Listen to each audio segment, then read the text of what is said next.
Well, good evening, friends. Mark Holmes here, and as always, I want to thank you all for watching, commenting, subscribing, and being part of the Joe Boo Sports Report. Without you guys, as well as you ladies, you know that this literally does not work. I hope you guys are having a great Taco Tuesday, and I hope that all of your taco dreams are coming true. You know, our taco dreams for Taco Charlton didn't come true, but hey, you know, it is what it is.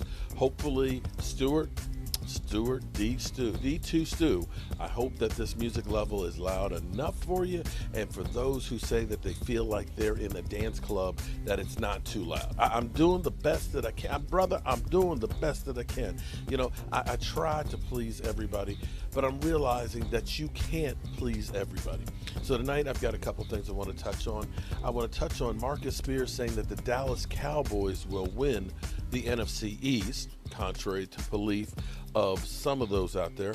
I want to get the real lowdown on Kyler Murray talking about the Dallas Cowboys are ass, as well as I want to implore, I think that's the right word, you Dak Prescott haters to let go of your hate, okay? Seriously, let go of your hate, okay? Because I posted earlier today a video about Jamal Adams. Jamal Adams, who the Seattle Seahawks traded not one but two number one picks, as well as a safety to bring him to Seattle. Had a fantastic year. 9.5 sacks last year from, a safety. 9.5. That's incredible. Yet their defense was terrible. And somehow Dak haters will go back through and they'll come back at me. I'm talking about Jamal Adams and saying that I'm glad that the Dallas Cowboys didn't give up 2 first-round picks for him, because I said, think about this. If we did the trade that Seattle did, Micah Parsons, our number one pick, would not be here. Damian Wilson would have went away in a trade, and our first-round pick next year would be gone as well. Now, in exchange, we would have gotten the service of Jamal Adams last year. And this year, he's looking to be paid big time. He's looking to be blown out of the water as far as salary for a safety. He's looking for edge rusher type money. He's looking for like $20 million.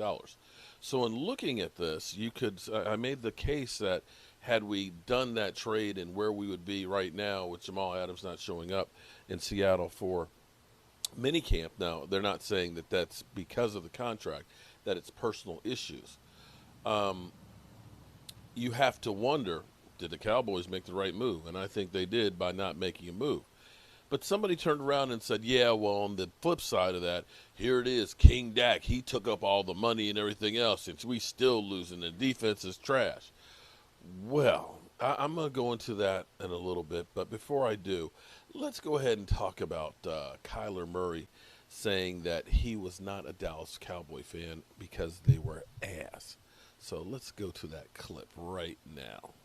Murray, and I want to talk about him a little. He's 23 years old, and he recently revealed that despite being born and raised in Texas, he was never a Cowboys fan. When asked why he wasn't a Cowboys fan growing up, he simply replied, they were always blank. It's a 3-letter word. It starts with A. I can't take you any further than that. I could, however, point out that Marcus Spears would have been on the Cowboys at around the time Kyler Murray was growing up and saw them that way. So, Swagoo, what is your reaction?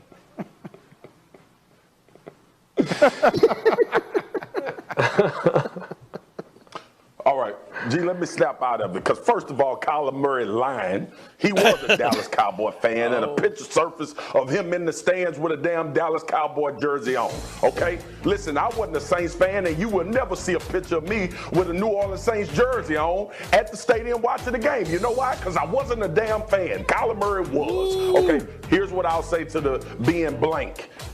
That's not true. That's just not factually true. Okay, we didn't have a bunch of great seasons in Dallas, but there was a 13-3 season under Wade Phillips. There was an 11-5 season. Now, obviously, once we got into the playoffs, well, we beat the Eagles in the playoffs in the first round one year, but then it didn't work out. It didn't materialize. The Cowboys went up when Dez Bryant was playing and went up to Green Bay, and it was still a catch. Could have potentially won that game as well. Time left. Aaron Rodgers don't know what could have happened. If you have an enlarged prostate, man, you must see this. The renowned urologist, Dr.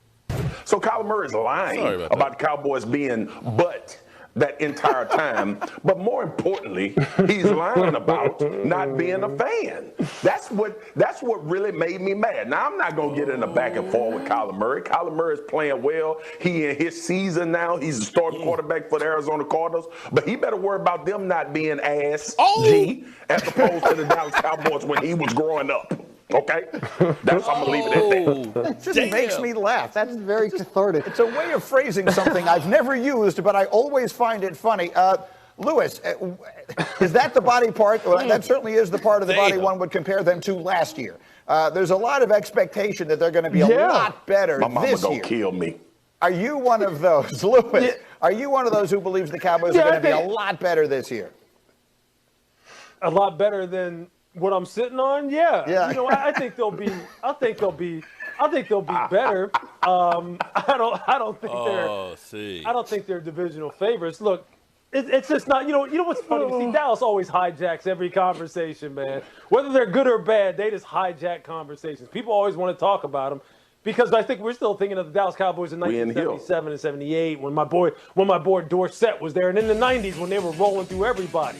Okay, I get it, but Washington. Look, we should be running some Washington highlights up on the screen right now because this is the football team. This is the football team, literally and figuratively, in the NFC East that we should be talking about. Why? As long as Ryan Fitzpatrick is able to give them competent quarterbacks play, not superstars, just top 15 to 16. It's the truth, though. It's the truth, though, Marcus. It's the truth. Look, you saw him. Look, he got cicadas in his beard and stuff. He's always making jokes now. He's like the talk of the town every time the media is around. Lordy. But the truth is this: they have got players all over the place. They got players at wide receiver. They got two good running backs. As long as the offensive tackles hold up on the offensive line, they're good to go. And defensively, you know, they got some bad boys up front on the front seven. Yeah, and now they've added some playmakers in the back end, too. They got William Jackson, look, from Cincinnati as a UFA.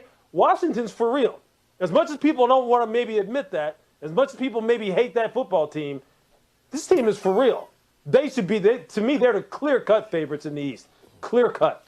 It's not even a question. Come on, man. I've been telling you that, Marcus, for the longest time. Look at the look on his face. We'll come back. Graziano, yes, you picked the Giants, right?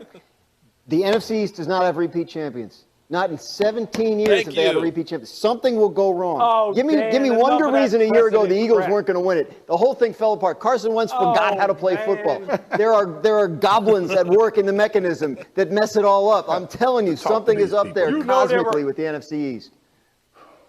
You know that Carson was trying to do that thing that all these other quarterbacks are trying. How about that? I saw that just the other day. Carson has the worst season of all these quarterbacks, and he's the only one to get what he wants.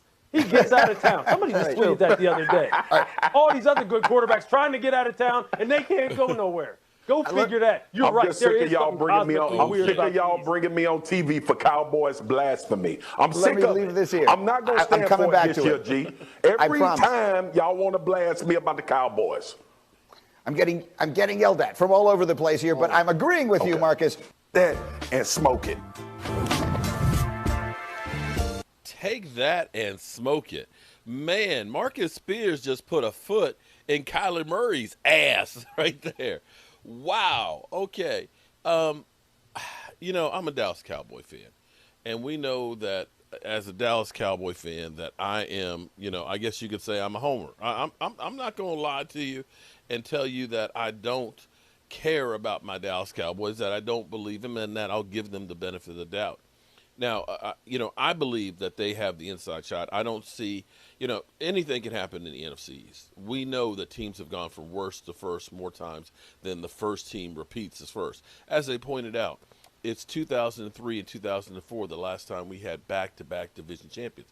And that goes with teams that have been to the Super Bowl and won, that they don't end up repeating. In fact, the crazy thing, and I pointed it out to you because I work with numbers, the division winner drops the next year by 3.5 games, victories.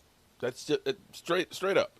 And nobody has won the division and ended up having won more games the following year. in that 17-year stretch. Now, maybe Washington can be the exception to the rule, but I'm not going to put it past the Washington football team. I'm just not. So if you go by traditionally the statistics and the odds say that Washington at best would be 7-9 and won't repeat as division champions. And Washington, for the most part, was at full strength with the exception of quarterback. And when Alex Smith was actually playing, Alex Smith actually had some really good games. And Dwayne Haskins actually had some decent ones too. I'm not sure that he had it all upstairs and had all of the opportunities that he should have gotten. I got to tell you, Ryan Fitzpatrick is a turnover machine. Ryan Fitzpatrick, he says if they can get, top 15 play out of him. If Ryan Fitzpatrick at any point in his career was a top 15 quarterback, he probably wouldn't have played for 11 teams now on a 38-year-old body. Just saying. I'm not trying to throw hate on Ryan Fitzpatrick and stuff. He's had some really good times and some good stretches for about 3 or 4 games, but then, for some reason, he always ends up getting benched for a young guy. So, if that's where you're hooking your wagon to, I will hook my wagon with Dak Prescott, because as I look at it, if we go by division-winning teams, last year there were only 2 division-winning teams that didn't have the best quarterback in the division. Only 2. I could say that the AFC South ended up having Deshaun Watson, who that team didn't win their division, that they clearly had the best one, although you could say maybe Ryan Tannehill was actually better. That's an argument that some of you might try and make. That's not one that I'm going to try and make.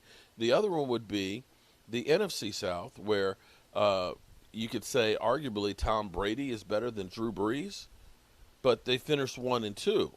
So having a top quarterback is the first prerequisite of winning the division.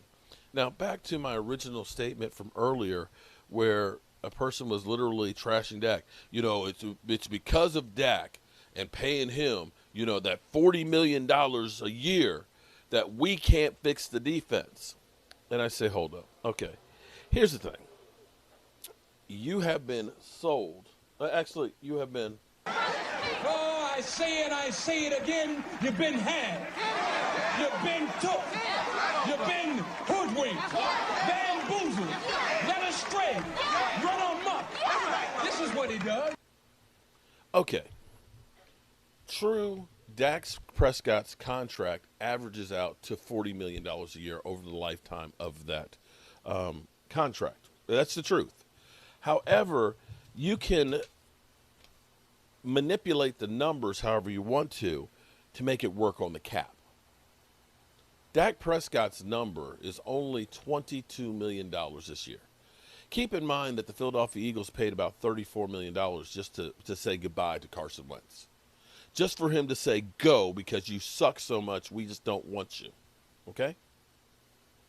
$22 million.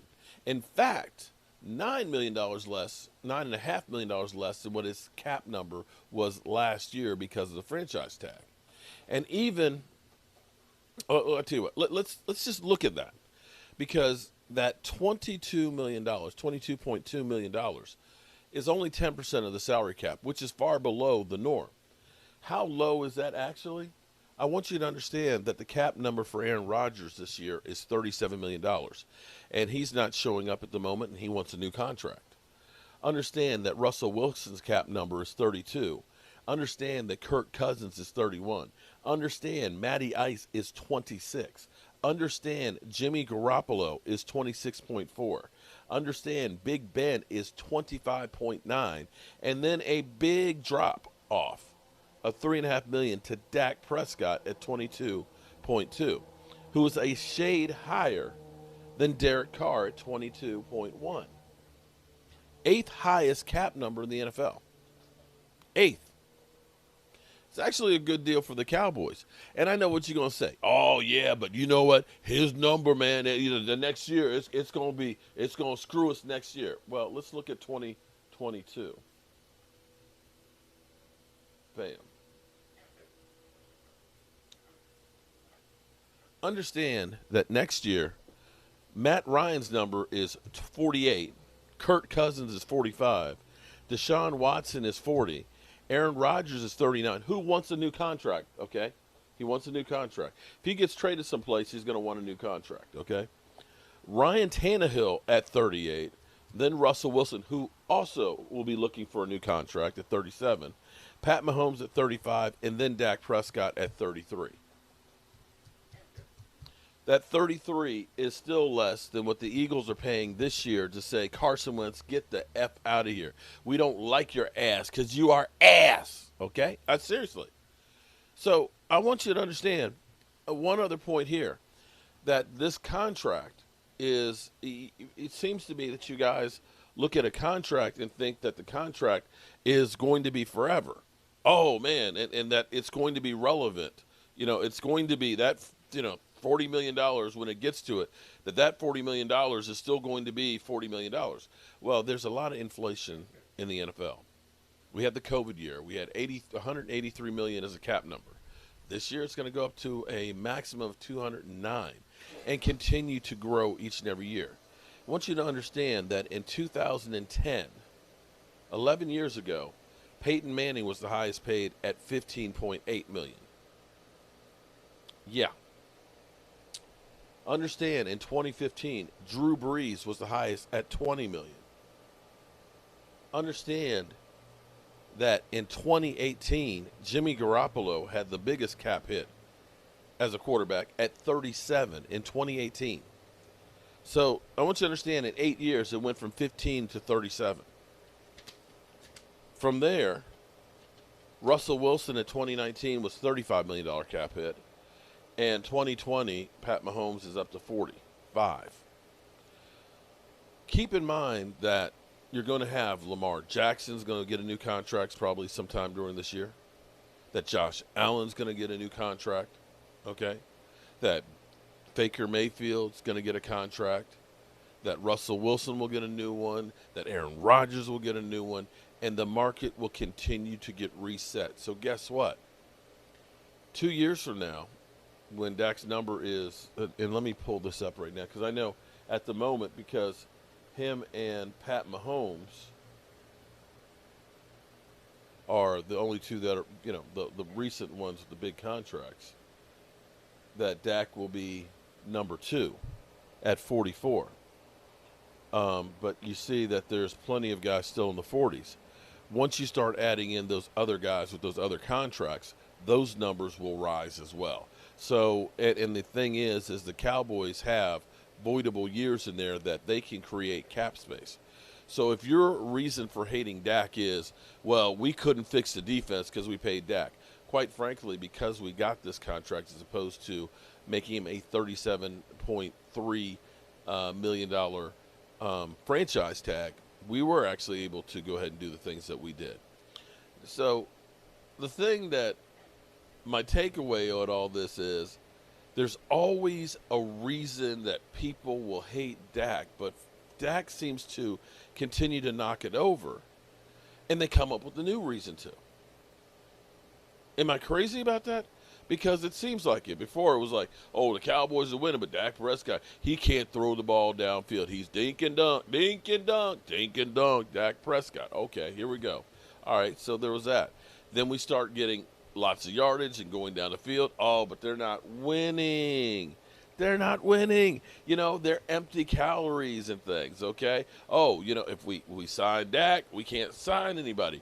And MG George, remember you, I don't know where you are, MG, but, from time to time, I'm going to pull your name up because you were one of those jackasses, or should I say, as Kyler Murray would say, asses, that are out there saying that the Dallas Cowboys couldn't sign Dak Prescott. It was going to cost too much money.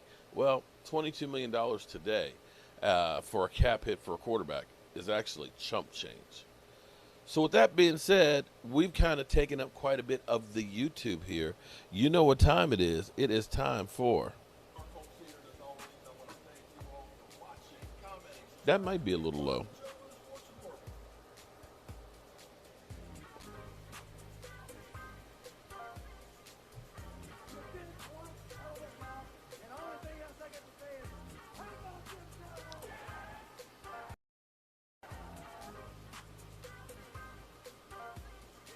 Yay.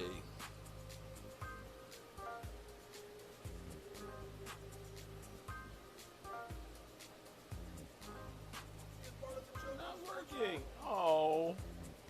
All right. I'll see you guys. Peace.